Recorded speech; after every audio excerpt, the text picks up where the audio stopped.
A billionaire father, known for his cold heart and strict routine, comes home early one day and unexpectedly finds his young daughter, who has been in a wheelchair since she was 2, sitting beside the family maid, not playing, but patiently teaching her how to read.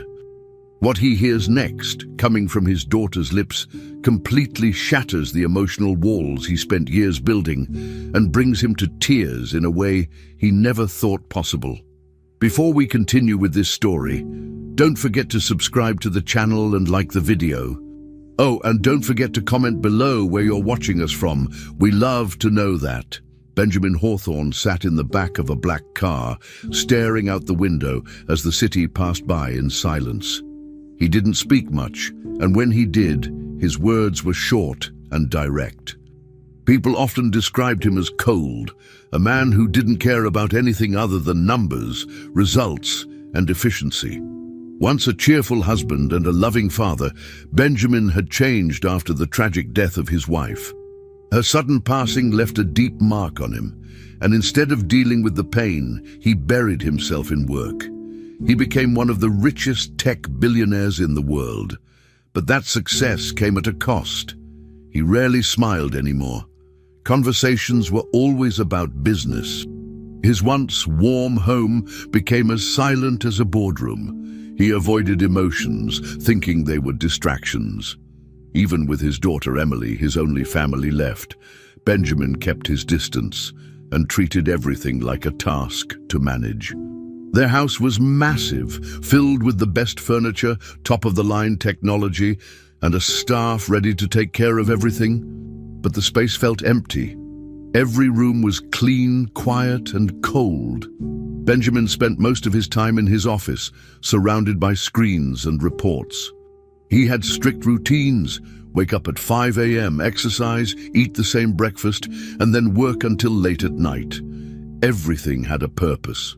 There was no time for random things like playing or talking about feelings. Emily, his 8-year-old daughter, had her own schedule too, one that Benjamin had designed to be productive. She had lessons, physical therapy, and meals at set times. Everything was controlled, like a system. To him, this was how you gave someone a good life: structure, safety, and order. He thought that was enough, but for Emily, it was something else entirely. Emily had been in a wheelchair since she was 2 years old, after a terrible car accident. She didn't remember walking, but she remembered the warmth of her mother's hugs. Since her mom died, that warmth had vanished. Her father never hugged her anymore. He didn't read to her at night, didn't sit with her to talk, and didn't even ask about her drawings or toys. Instead, she was left in the care of nannies, most of whom never stayed long. They followed strict instructions and rarely showed any real affection. Some were kind, others just did their job. Emily noticed the difference. She wasn't angry, just quietly sad. She smiled when people talked to her, but there was a loneliness behind that smile. She missed things that didn't have a place in her father's perfect schedule: surprises, laughter, bedtime stories, and sitting on someone's lap while watching cartoons. Benjamin believed love was shown through actions, not feelings. He provided Emily with the best doctors, the best tutors, and anything she could need. Her room was filled with expensive toys and books. She had custom-designed furniture, and her therapy sessions were led by top professionals. He made sure she never missed an appointment and that she was always safe, but he didn't see the gap growing between them. He thought providing all these things meant he was being a good father. To him, love was giving her a life free of struggle, at least on paper. But what Emily truly wanted was something he never considered: his time, his attention, his presence. She wanted to hear his voice not as a boss, but as a dad. She wanted him to care about her small joys and worries. But instead, her days passed in routines, surrounded by silence. The few moments Emily and Benjamin spent together were often quiet and awkward. Breakfasts were short. He would ask if she finished her homework or if she attended her therapy session. She would answer with a nod or a soft yes, hoping for something more, maybe a joke, a question about her dreams, or even just a smile. But Benjamin would usually check his watch, give a brief nod, and head to his office. Emily never blamed him out loud. She knew he was busy. Still, she couldn't understand why being busy meant being so far away. She learned how to be okay on her own. She talked more with the cook or the gardener than with her own father. When a nanny left, she didn't cry anymore. She just waited for the next one to arrive. She had learned that people didn't stay. Her father was the one who stayed, but only physically. Inside her quiet world, Emily developed small ways to feel better. She kept a notebook where she wrote stories and drew pictures of imaginary places.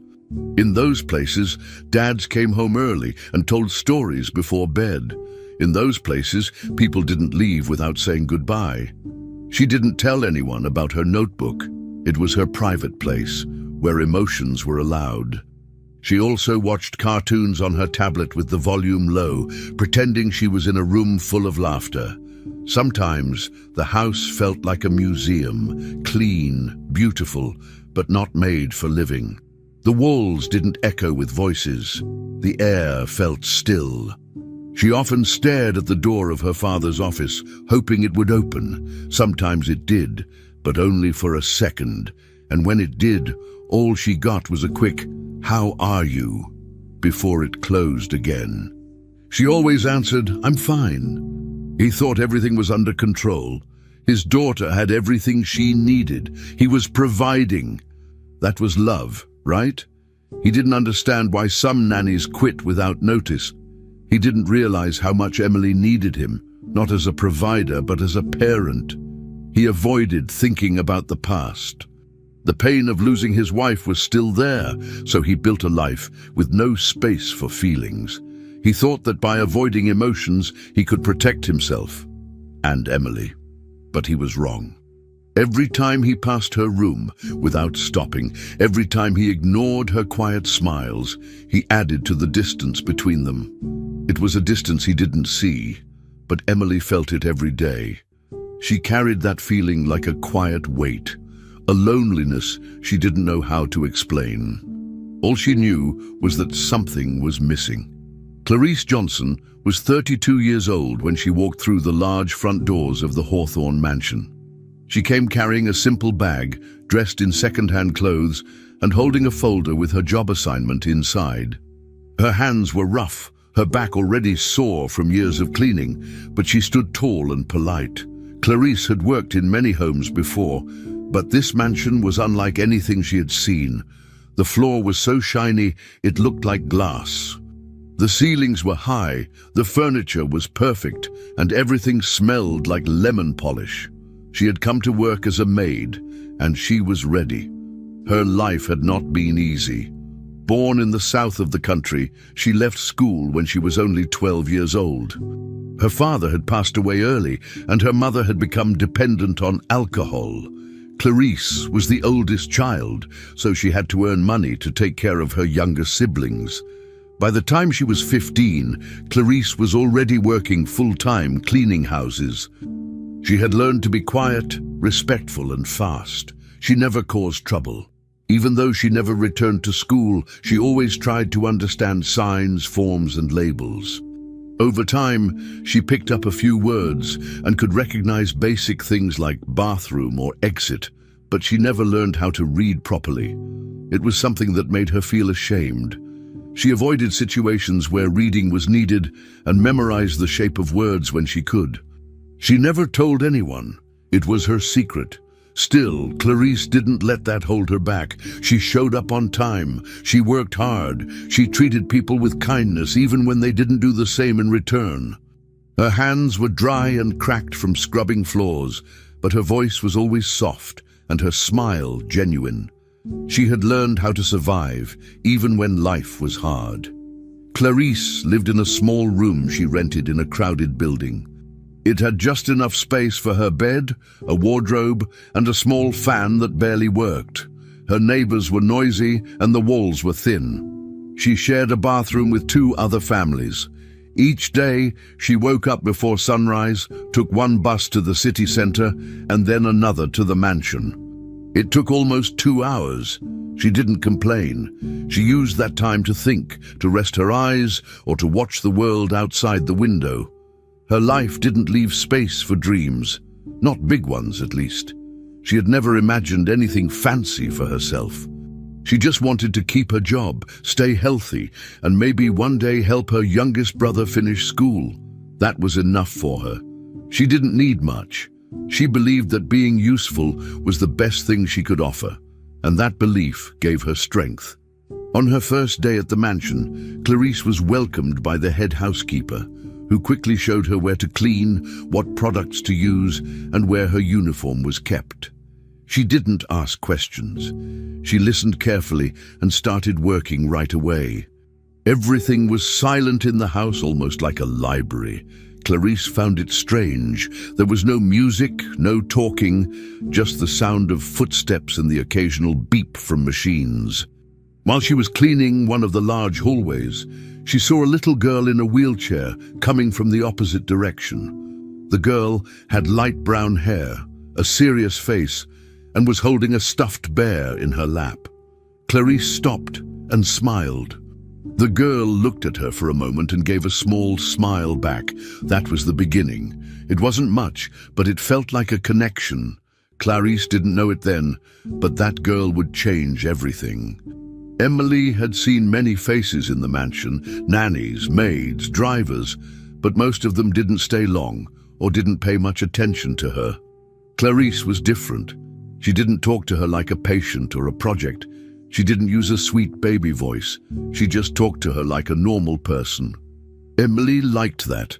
After that first smile, they started greeting each other every morning. Then one day, while Clarice was dusting the bookshelf near Emily's room, the little girl asked her to help reach a toy that had fallen under the bed. Clarice did, and they started chatting.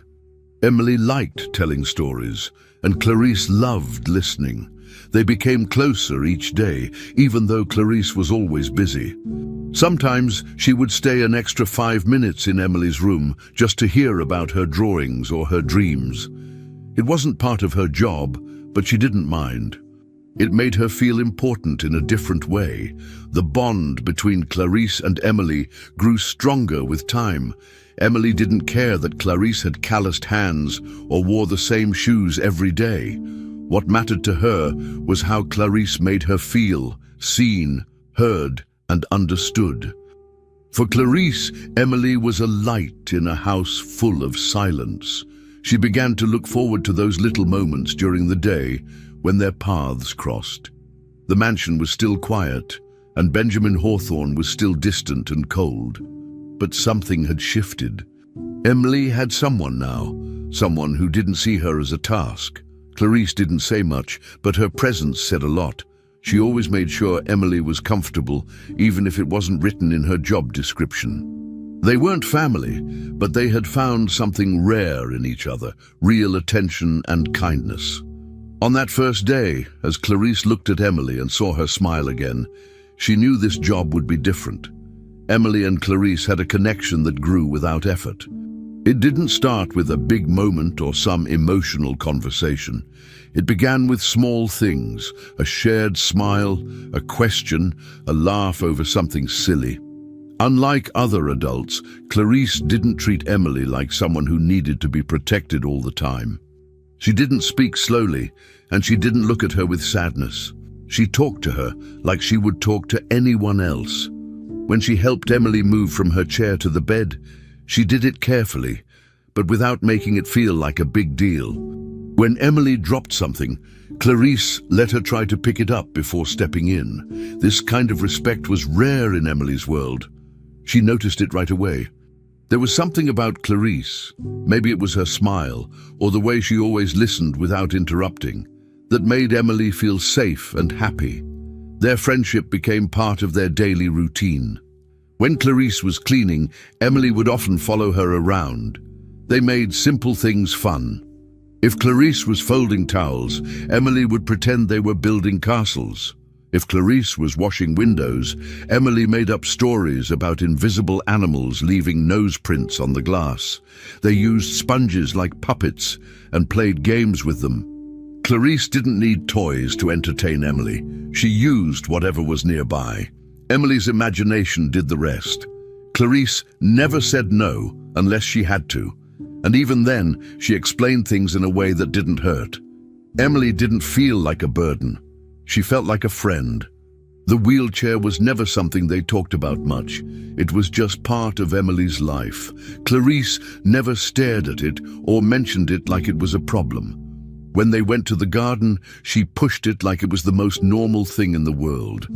Some days, they pretended the wheelchair was a royal carriage. Emily would wave like a queen, and Clarice would bow and call her Your Majesty. Other days, they played explorers, going through the hallways and pretending each room was a new country. Emily hadn't laughed this much in a long time. Most adults around her were serious and rushed, always worried about time and schedules. Clarice was busy too, but she made time. She included Emily in her work, gave her small cloths to help dust or let her sort clean forks and spoons. Emily loved it. She felt useful. She felt like she belonged. Even when they didn't speak, they enjoyed each other's presence. Sometimes Clarice would hum softly while cleaning, and Emily would listen quietly, feeling calm. It didn't matter that Clarice didn't use big words or fancy sentences. What mattered was that she was real, honest, kind, and warm. One afternoon, while Clarice was folding laundry in Emily's room, Emily looked at her and said, "Mommy, can you fold this one?" The word came out naturally.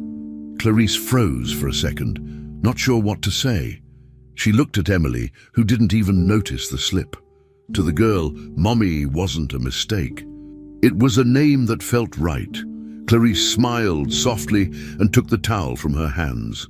"Sure, sweetheart," she replied, holding back the emotion. That night, Clarice lay awake in her small bed, thinking about it.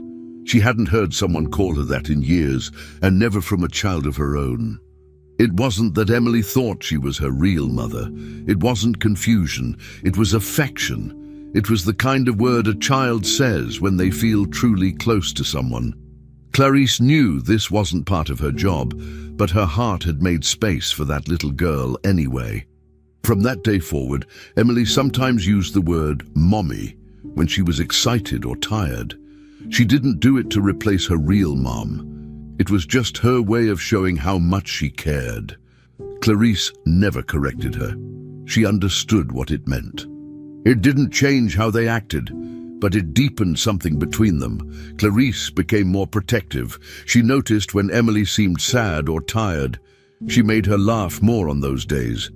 She started learning how to read simple bedtime stories, even if it took her longer, just so she could read one out loud when the nanny was late. Emily never judged her if she stumbled over a word. She just listened, happy to hear Clarice's voice. They weren't related by blood, but they had something that looked a lot like love. And while Benjamin stayed distant, always focused on work, a new kind of family was quietly forming inside his own house. Clarice never said it out loud, but she began to love Emily like a daughter. And that scared her. She knew this was not her child. She knew she was just a maid, a worker, someone hired to clean floors and dust furniture. But no one had told her that she couldn't care deeply. No one had said she couldn't feel, so she let herself enjoy each moment. Every laugh, every silly game, every hug. But inside, she was scared. Scared of losing this bond, scared of getting too close. She didn't know how long she would be allowed to stay. She didn't have job security or power. But each time Emily called her mommy, Clarice smiled on the outside and cried quietly on the inside, not because she was sad, but because she was grateful. She had never expected this. She had come to the mansion to clean. She didn't expect to be seen, but Emily saw her. One quiet afternoon, Emily sat near the living room window with a small book in her lap. Clarice was dusting the shelves nearby when Emily turned and held the book out to her. "Can you read this to me?" she asked with her usual bright smile. Clarice froze. Her hand stopped mid-air, and she stared at the book like it was something dangerous. Her heart started beating fast. She felt her face getting warm. She didn't know what to say. She looked at Emily, hoping she was joking, but the girl was serious and waiting. Clarice tried to smile and said, "Maybe later, sweetie. I still have a few things to clean." She turned back to her work quickly, avoiding eye contact. But Emily didn't give up. She followed Clarice to the dining room, still holding the book. "Please, just one page," she insisted. Clarice had run out of excuses. Her hands were shaking now. Clarice finally sat down on the edge of a chair. She took a deep breath, looked at Emily, and said softly, "I can't, honey. I don't know how to read." Her voice cracked a little as she said the words. Emily blinked, surprised. She wasn't shocked in a mean way. She just hadn't imagined that someone like Clarice, who was so smart and kind, didn't know how to read. "You really don't?" she asked. Clarice nodded, her eyes low. "I never had the chance to learn. I had to work very young. I had brothers to feed. Books were not part of that life." She expected laughter or maybe a sad look or even pity, but Emily just looked at her, thinking. Clarice felt the silence stretch between them like a weight. It was hard to admit the truth. It was something she'd hidden for so long. It made her feel small, even though she was brave every day.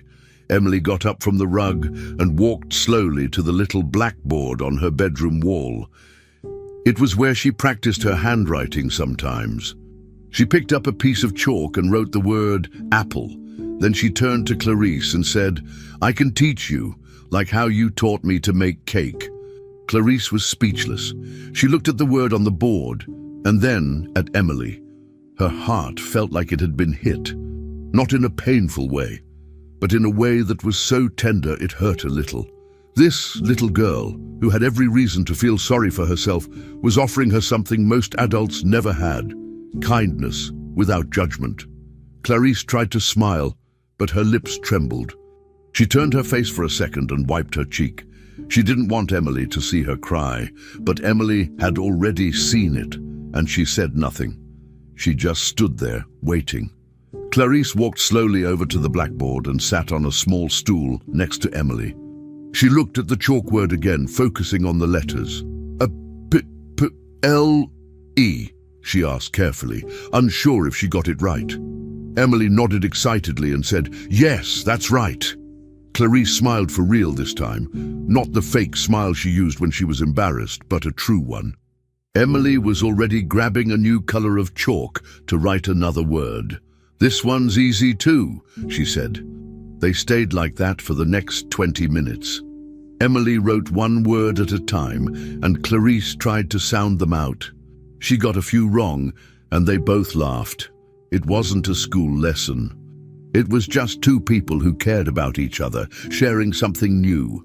Clarice was nervous, but Emily made her feel calm. For the first time, Clarice felt like maybe it wasn't too late. Later that night, when Clarice went back to her tiny room, she sat on her bed and thought about everything that happened.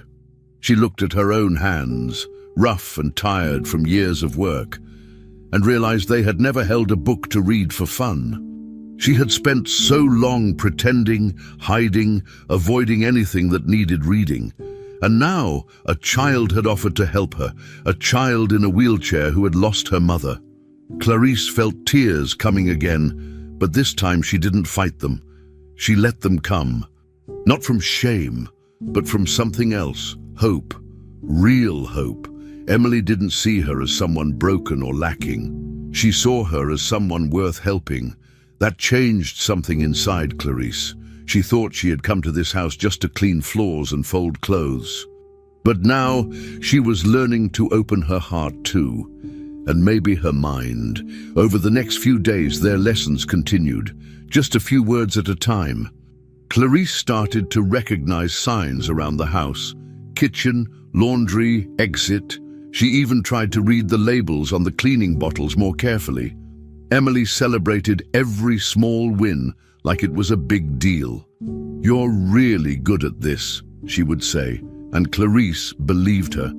Slowly, the fear that had followed Clarice for years began to shrink. Not completely, but enough to let her try. Enough to let her believe she could change something in her life. And it all started because of one simple question and one honest answer. Because Emily asked her to read, and Clarice had the courage to tell the truth. And when she did, she didn't receive judgment. She received chalk, a blackboard, and a little girl's quiet promise. "I'll teach you, like you taught me." Clarice smiled again, and this time she didn't hide the tears. Emily took her new role very seriously. Every afternoon, after Clarice finished her cleaning tasks, the little girl would bring out her notebook and sit at the kitchen table, ready to begin their lesson.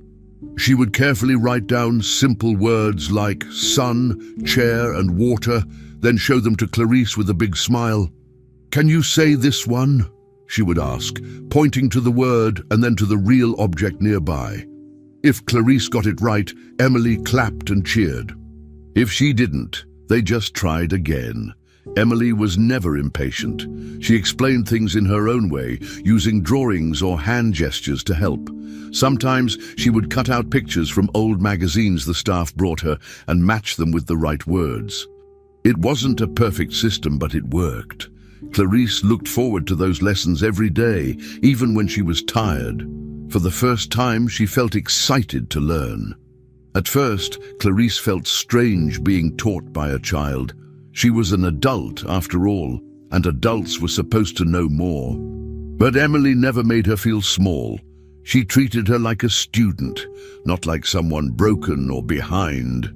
Clarice repeated the words slowly, sometimes getting stuck, but Emily didn't laugh or rush her. They made flashcards together, using markers and cardboard. Emily even invented songs to help Clarice remember the words. "Sun starts with S, just like smile," she would sing. Clarice would laugh and sing along, even off-key. Sometimes they would turn lessons into games, hiding words around the room or playing matching challenges with toys and objects. And it wasn't just reading. Emily asked her to write too. At first, Clarice could barely hold the pencil right. Her hands, used to mops and cloths, moved slowly on paper. But Emily showed her how to form letters one by one, without pressure. Clarice practiced writing her name every day. At first, it came out crooked and shaky, but slowly it got better. The letters started to take shape. "C-L-A-R-I-C-E," she would say out loud, proud of each letter. When she wrote her full name clearly for the first time, Emily clapped like it was the greatest thing in the world. That moment meant everything to Clarice. She had never seen her name written by her own hand. It was a strange feeling, like she was becoming someone new. Emily even made her a small name tag and taped it to the fridge with a magnet. "This is your space now," Emily said. Clarice touched the paper like it was something precious. Then they moved on to short sentences. "I like cake. The cat is big. It is hot." Each sentence was a small win, but the most special one was, "I love you." That was the first sentence Clarice memorized without help. The day Clarice read, "I love you" out loud without being prompted, Emily smiled so wide it looked like her face would burst. "You did it!" she shouted, hugging Clarice tightly. Clarice hugged her back, eyes full of tears, not of sadness, but of joy. That simple sentence meant more than anything. It wasn't just about the words. It was about everything behind them, the trust, the care, the bond they had built together. Clarice had never been praised for something like that before. No one had ever sat beside her and said, "I believe in you." But Emily had, and that changed everything. From then on, Clarice started reading labels around the house. She tried to read the instructions on cleaning bottles. She picked up magazines from the waiting room at the clinic. She didn't understand everything, but she wasn't afraid anymore. She kept trying, and each time she got a little better. Emily always noticed and cheered. The mansion, once quiet and cold, started to feel different. There were giggles coming from the kitchen. There were scribbles and flashcards taped on the fridge and the walls. There were sounds of Clarice reading out loud and Emily correcting her gently. Even some of the other staff members noticed. They smiled when they walked past the two of them sitting together with books and paper. One day, the cook joined them for 5 minutes and helped Clarice with a tricky word. Another time, the gardener brought a label from a seed packet and asked if Clarice could read it. Slowly, the whole house was changing. Benjamin, though still distant, sometimes paused outside the room and listened. He didn't say much, but something in his face softened. The walls of the mansion weren't just covered in expensive wallpaper anymore. They were now filled with warmth, effort, and shared moments. The lessons were about more than just reading. They were about connection. Clarice continued to learn, and Emily continued to teach. They didn't follow a strict schedule. Sometimes the lessons were short. Other times they went on for an hour, depending on how tired Clarice was. But they never skipped a day. The notebook was always there, full of new words and drawings. The chalkboard in Emily's room had phrases written in big letters. "We are friends. You are strong. Books are fun." Clarice read them every time she walked in, and each time her heart felt full. She no longer felt ashamed. She no longer saw herself as just a maid. She saw herself as someone growing, someone changing. Emily had opened a door for her, and she had walked through it.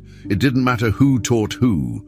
What mattered was the love between them. In that mansion, learning had taken on a new meaning. It wasn't about rules or grades. It was about affection. Real, simple, human affection. The bond between Clarice and Emily had grown stronger each day. What started as a simple friendship had turned into something much deeper. Emily now called Clarice Mommy without hesitation. She said it in front of everyone. In the hallway, in the kitchen, even when other staff were around. Some of the employees exchanged looks. A few whispered that it was strange or even inappropriate. But Clarice wasn't bothered. She never told Emily to stop. At most, she would gently say, "Sweetheart, I'm not really your mommy," but she always said it with a smile. Deep down, Clarice knew what Emily meant.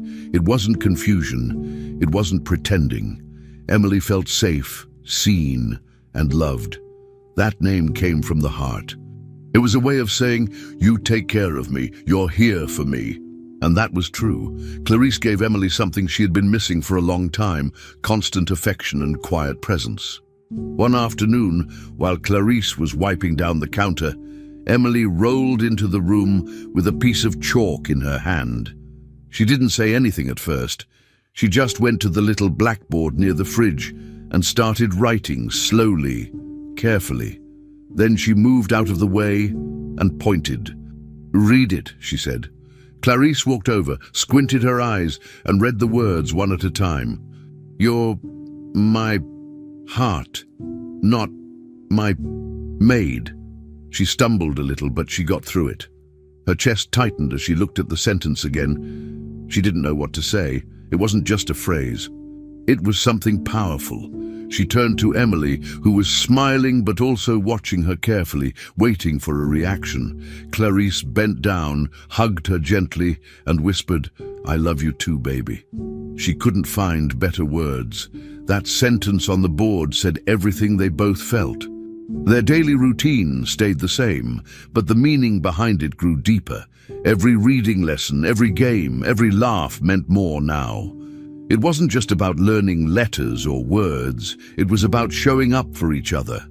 Emily took her role as a teacher seriously. She brought new words every day. Sometimes she used pictures from magazines or wrote clues for Clarice to guess. "What starts with B and is yellow?" she'd ask, pointing to a banana. Clarice was always excited to play along. When Clarice read a full sentence on her own, they clapped. When she recognized a tricky word, they celebrated like it was a birthday. These little moments filled the house with life. The quiet mansion wasn't so quiet anymore. Laughter and voices echoed in the kitchen, and even some staff began smiling more. It was impossible to ignore the joy that Emily and Clarice brought into the space around them. Emily often talked about the future. "When I grow up, I want to be a teacher," she said one day, while organizing her chalks by color. Clarice, who was folding napkins nearby, looked at her and said, "You already are." Emily laughed and said, "No, I mean a real one." Clarice replied, "What you're doing now is real." Emily thought about that for a moment and nodded seriously. From that day on, she started calling their lessons school. She even made Clarice a report card, giving her stars for effort, kindness, and neat handwriting. Clarice played along, pretending to be a student who sometimes forgot her homework. "Did you practice the word of the day?" Emily would ask. Clarice would fake a guilty look and they'd both laugh. These games weren't just for fun, they helped both of them heal. Clarice had never been in school for long, and Emily had lost her mother early. Together, they were filling old, empty spaces. Clarice started to change in ways she hadn't expected. She began waking up earlier to practice writing on her own before work. She borrowed children's books from the local library, pretending they were for someone else. She even began helping other staff members with small reading tasks. Her confidence grew. She no longer felt stuck in the life she thought she was born into. Something was shifting inside her. She didn't have big dreams yet, but she had something new, hope. Emily noticed the difference. "You're getting really good at this," she'd say proudly. Clarice would smile and reply, "It's because I have the best teacher." The lessons weren't just teaching her letters. They were teaching her to believe in herself. She no longer looked at books with fear. She looked at them with curiosity. For the first time in her life, she thought about what else she could learn, what else she could become. Each lesson was more than just a task. It was a gift. Emily gave Clarice something no one else ever had, the chance to grow without shame. There was no judgment, no pressure, just love. And Clarice returned that love in every way she could. She braided Emily's hair, told her stories from her childhood, taught her how to make simple dishes, and held her hand when she felt tired or frustrated. They had built a life together inside that mansion, not by blood, but by choice. The sentence Emily had written stayed on the blackboard for days. "You're my heart, not my maid." Clarice looked at it every morning before starting her chores. It reminded her that she was more than her job. She was someone's heart, and that made all the difference.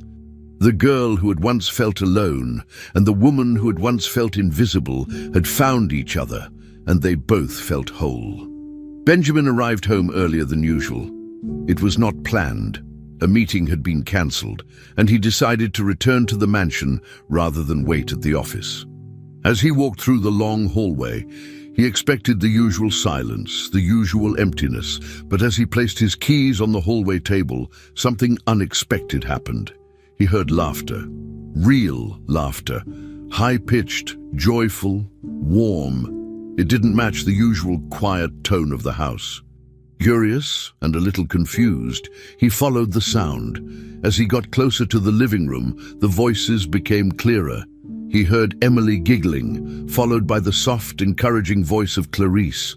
He slowed his pace and stopped at the doorway. What he saw made him freeze. Inside, Clarice was kneeling on the floor beside Emily, holding a notebook. Emily was pointing at the blackboard behind them. On it, written in white chalk, were the words, "I love you, my daughter." He stood still, hidden just enough not to be seen, his eyes locked on the scene in front of him. Emily was smiling proudly. Her face lit up as she looked at Clarice. "Repeat with me, Mommy," she said, her voice full of excitement. Clarice hesitated. Her hand holding the notebook was shaking slightly. Her voice cracked a little as she started to repeat the sentence. "I love you, my daughter," she said, slowly but clearly. Emily clapped softly and leaned forward to hug her. Clarice hugged her back tightly. They stayed like that, quietly holding each other. Benjamin felt something shift inside him, something he hadn't felt in a very long time. He didn't move, didn't make a sound. He just stood there, completely still. His heart felt heavy, and his chest tightened. It wasn't jealousy. It wasn't anger. It was something deeper, something he didn't understand right away.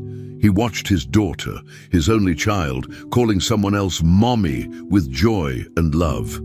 And Clarice, a woman he had hired to clean floors and wipe counters, was now kneeling in front of her like she belonged there. And she did. Emily was happy.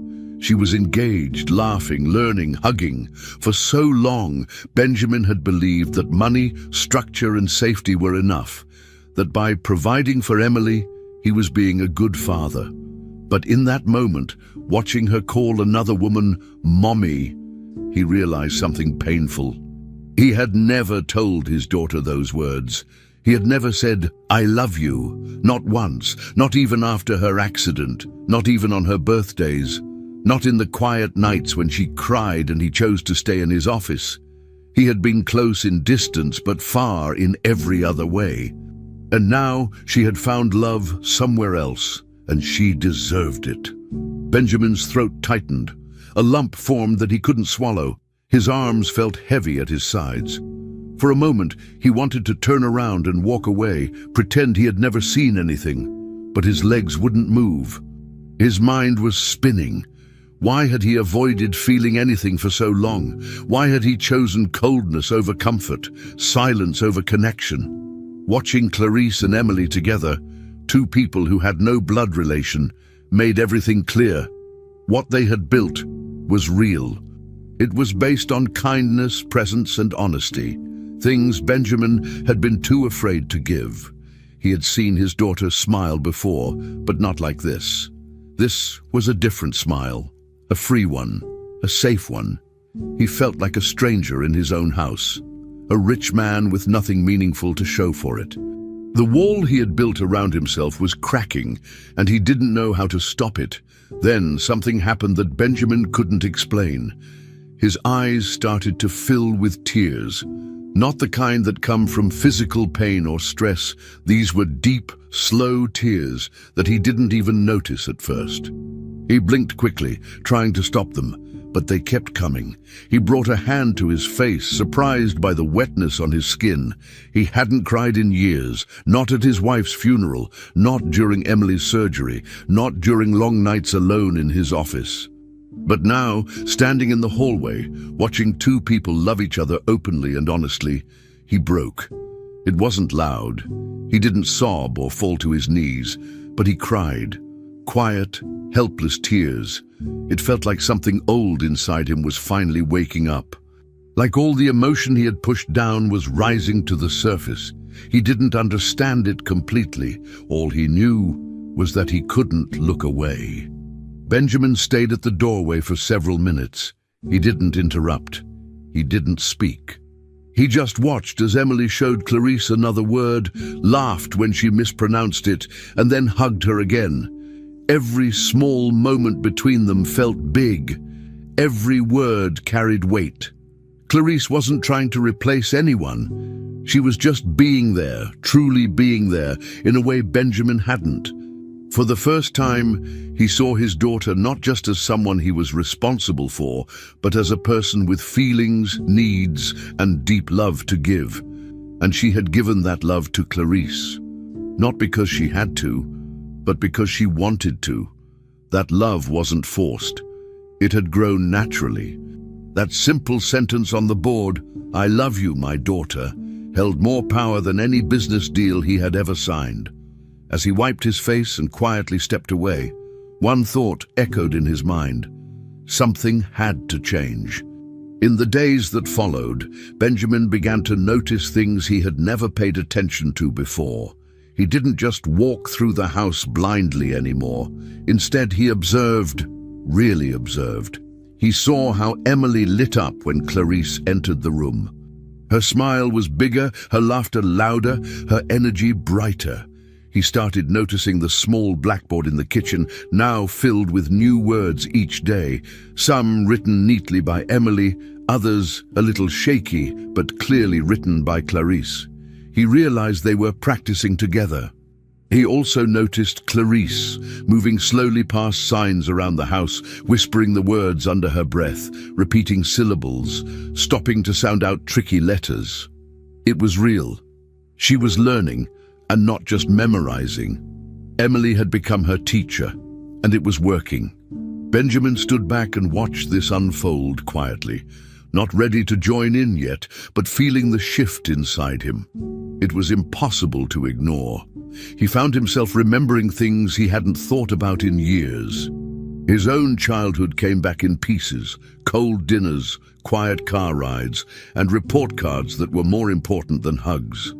His parents had been focused on results. They believed success was proof of love. They never said, "I love you." They gave rewards for good grades and corrections for everything else. He had grown up thinking that emotions were weakness and that showing love was something to avoid. Now, he understood why it felt so unnatural to say those words to Emily. It wasn't because he didn't love her, it was because he had never learned how to show it. And as he watched her, a girl in a wheelchair, motherless, yet still so full of joy and strength, he realized how wrong he had been. She didn't need more money or tighter routines. She needed something simple, attention, affection, and to be heard. Clarice had done that, with no title, no training, no permission, just heart. She had filled the gap he had left open for years. Benjamin couldn't help but feel ashamed. He had all the resources, all the time in the world, yet had failed to connect with his own daughter. Clarice, with her rough hands and quiet smile, had managed to do what he never could. At first, that realization stung. It made him want to turn away and bury himself in work again. But each time he saw Emily read out loud or explain a word to Clarice, something softened in him. It wasn't just shame he felt. It was admiration. He respected what they had built. There was no bitterness or envy in their bond, just honesty. It was different from anything he had ever known.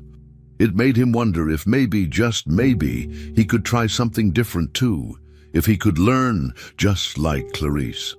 One morning, Benjamin stood near the kitchen without being seen. He watched as Emily corrected Clarice's spelling with patience, using the same tone Clarice used when she helped Emily with baking or picking clothes. The roles had reversed, but both of them were learning. The blackboard now said, "Today's word, family." Benjamin stared at the word for a long time. Family. It was simple, but it hit him hard. He had never thought deeply about what that word meant. He always saw it as a label, something formal. But now, seeing Clarice gently say the word, trying to pronounce it correctly, and Emily nodding with encouragement, it looked different. It looked like a team, a safe place. He wasn't a part of that little moment, but he wanted to be, not to replace anything, not to fix the past overnight, but to try. Maybe he could start by being more present, by sitting down and listening for once. Later that day, Benjamin passed Clarice in the hallway and noticed her staring at a sign near the laundry room. She looked up at him quickly, clearly unsure of how he might react. For a moment, he almost kept walking like always. But then he paused and pointed to the sign. "Dry cleaning," he said softly. Clarice looked surprised. "Dry cleaning," she repeated. Their eyes met for a second. There was no big smile, no dramatic moment, but something passed between them, mutual respect, understanding. He nodded slightly and walked on. It was a tiny step, but it mattered.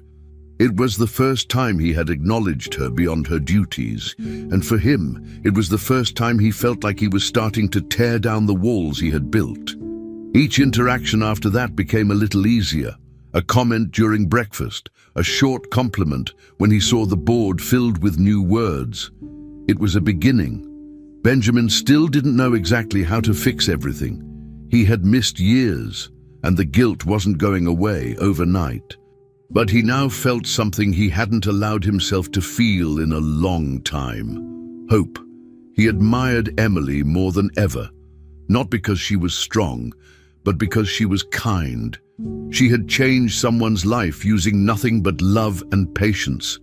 And if she could do that, then maybe he could change too.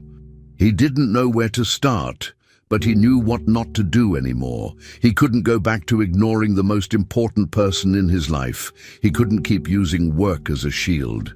The lessons Emily gave to Clarice were not just about reading, they were about connection.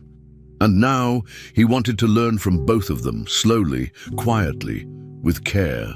There was still time, not to erase the past, but to build something better. And that was enough to try. Benjamin didn't say anything at first.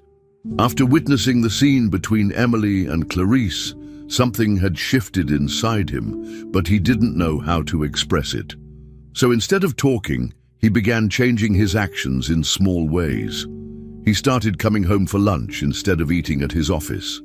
He sat at the table, didn't check his phone, and listened quietly as Emily talked about her day. At first, she seemed unsure how to react. He had never done this before, but she adjusted quickly. Clarice, too, noticed the difference. She served lunch quietly, glancing at Benjamin from time to time, surprised he didn't leave as usual. He wasn't speaking much, but he was present. That alone was new. Emily told him about the latest words she had taught Clarice, and he nodded with interest. He didn't interrupt, he didn't look bored. He listened, and for the first time in a long while, he didn't feel like a stranger. Day by day, Benjamin kept changing small behaviors. One afternoon, he found Emily struggling to fix the blackboard that had come loose from the wall. Without saying anything, he walked over and held the board steady while she adjusted the screws. "Thanks," Emily said, blinking in surprise. "No problem," Benjamin replied. It was a short exchange, but it meant a lot. Another time, Clarice had spent the morning organizing the books and cleaning out the storage closet near the study. Benjamin passed by and, instead of ignoring her as usual, stopped and said, "This looks great. Thank you for doing that." Clarice was caught off guard. She wasn't used to praise from him, especially not directly. "You're welcome," she said almost shyly. There was no long talk, no big moment, but something had changed. The air felt lighter. Benjamin's voice was softer, his posture less tense. Clarice noticed, and Emily noticed too. He seemed more human. These new habits slowly became part of the house's daily rhythm. Benjamin no longer walked through rooms like a ghost. He paused. He noticed things. He looked at Emily, really looked at her, and saw how she carried herself with joy and confidence when she was with Clarice. He began to admire that. He stopped seeing Clarice as just a worker and started seeing her as someone valuable. One morning, Clarice was in the kitchen, reading the instructions on the back of a cereal box. Her voice was low, and she read slowly, sounding out each word. Emily clapped and cheered. "You see, you're reading. You're really reading." Clarice laughed and covered her mouth, partly from joy and partly from disbelief. Benjamin, who had been leaning against the counter, said softly, "Very good." Clarice looked at him, unsure at first, then smiled. "Thank you," she said. It wasn't just praise, it was recognition, and it felt genuine.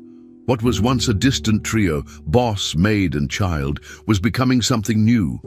They still had their roles, but the meanings were changing.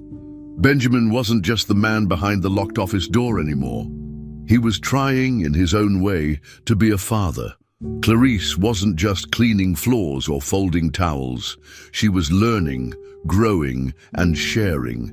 And Emily wasn't just waiting quietly in the background. She was at the center of it all, pulling everyone together without even knowing it. They started eating together more often.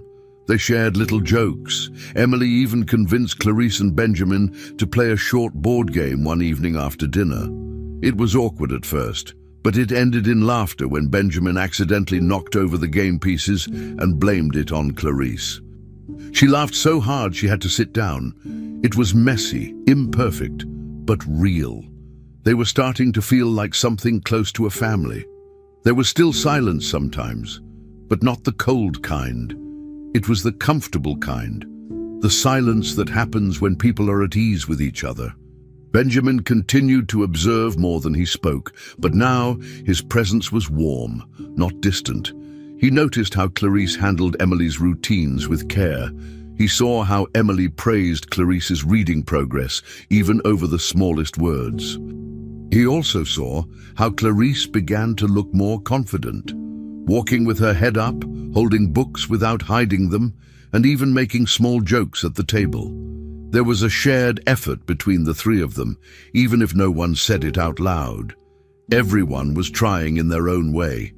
No one was perfect, but each person was learning from each other, through each other, and slowly the walls that had once separated them began to fall.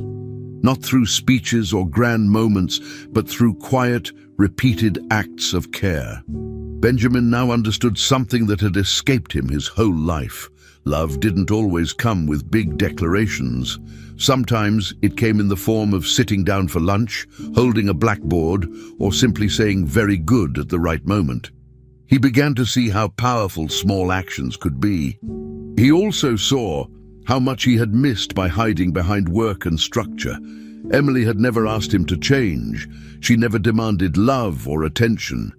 But her actions, her kindness, her teaching, her ability to see people, had transformed the house and him. Without knowing it, she had taught him the most important lesson of all. Love teaches, even when we don't ask, even when we don't feel ready. It shows up anyway, patient and quiet, and waits for us to notice. And now, finally, Benjamin had noticed. He didn't say much, but he was there. And that was the beginning of everything. On a sunny morning, Clarice arrived at the mansion just like any other day, expecting to start her cleaning routine. She placed her bag in the corner of the kitchen, tied her apron, and walked toward the living room to greet Emily. But when she stepped into the hallway, something was different. Benjamin was already there, standing by the small blackboard that Emily loved to use. He wasn't wearing his usual suit jacket, and his expression wasn't his usual serious one. Instead, he looked focused, a little nervous even. Clarice paused, unsure if she should interrupt. Then she noticed the writing on the board. In big, carefully drawn letters, it said, "I love you, my daughter." Her heart jumped. Emily was nearby, sitting with her hands over her eyes, wearing a blindfold made from one of her scarves. She had no idea what was waiting for her. Benjamin looked at Clarice and nodded silently, signaling that he was ready. Clarice stood quietly, watching from a distance as Benjamin walked over to Emily. His steps were slow, and his hands shook just slightly. Emily smiled under the blindfold, excited but unaware of what was happening. "Okay, you can look now," he said softly. Emily removed the scarf and turned to see the board. Her smile froze and her eyes widened. She read the sentence once, then again. "I love you, my daughter." Her mouth opened slightly, but no words came out. Benjamin knelt down in front of her, something he had never done before. He looked her straight in the eyes, gently held her hand, and repeated the words with a calm, steady voice. "I love you, my daughter." It was the first time he had ever said it. Emily's face changed instantly. She blinked fast, as if making sure it was real, then pushed her wheelchair forward and threw her arms around him. Benjamin hugged her tightly, his hands resting on her back. Emily didn't say anything right away. She just held on. Clarice, still standing quietly, felt her chest tighten. Her eyes filled with tears, but she wiped them quickly with the edge of her sleeve. It was a private moment, yet she had been a part of the journey that led to it. The cold, closed-off man, who once never left his office, was now on his knees, holding his daughter with real emotion. Clarice didn't move, didn't speak, just watched with pride. After a few seconds, Benjamin looked over Emily's shoulder and met Clarice's eyes. He held the gaze for a moment, then said, with a voice full of gratitude, "Thank you for teaching my daughter, and for teaching me how to be a father." Clarice didn't expect that. Her hand moved to her chest, touched lightly, as if to hold the moment close. She took a small step forward and replied, her voice calm but filled with meaning. "It was her who taught me to believe," she said. Her words were slow and steady. Her reading lessons, her courage, and all the struggles she had once faced felt worth it at that moment. She was no longer just a maid. She was someone who had helped rebuild a family. She had found her own strength through a little girl who never gave up on love. And now, she had just spoken those words out loud, without hesitation, without fear, fully literate, fully proud. Emily turned her head and smiled at Clarice, still holding on to her father. "See," she said, "we all learned something." And she was right. They had each changed. Clarice had gained confidence and voice. Benjamin had opened his heart. And Emily had built a bridge between them, all with love, patience, and quiet strength. They spent the rest of the morning together, sitting in the living room, not rushing anything. Benjamin listened as Emily showed him the notebook where she kept her favorite words. She pointed to one that said family, then to another that said together. Clarice sat nearby, not working, just resting and watching. The house, once filled with silence and distance, now felt alive with connection. Benjamin even asked Clarice to read something from the board again. She did so proudly, without hesitation. He smiled and nodded, and Emily clapped her hands happily. It didn't matter that it was a simple word. What mattered was the progress, emotional, personal, and shared. The roles in the house had changed forever. They were no longer just employer, employee, and child. They were three people who had helped each other grow in different ways. The mansion didn't just look different. It felt different. It finally felt like home. From that day forward, things continued to change, not all at once, and not always perfectly, but with intention. Benjamin made time, real time, for his daughter. He stopped pretending that work was more important than love. Clarice continued her reading lessons, now with more confidence than ever. And Emily never stopped teaching, not just letters and words, but patience, kindness, and the value of being present. What had once been a house full of cold walls and quiet rooms became a space filled with warmth, movement, and laughter. The blackboard stayed up in the kitchen, and every week they added a new phrase together, but "I love you, my daughter," was never erased. It remained there as a reminder of the day things changed, of the journey they shared, and of the simple truth they had all learned in their own way. Love teaches, even when no one asks for it. And that love had brought them back to life. Finally, we've reached the end of this story. I'm extremely happy that you've made it this far. Thank you very much for watching. Comment below what you thought and what was the best or worst part. Don't forget to subscribe. Until next time.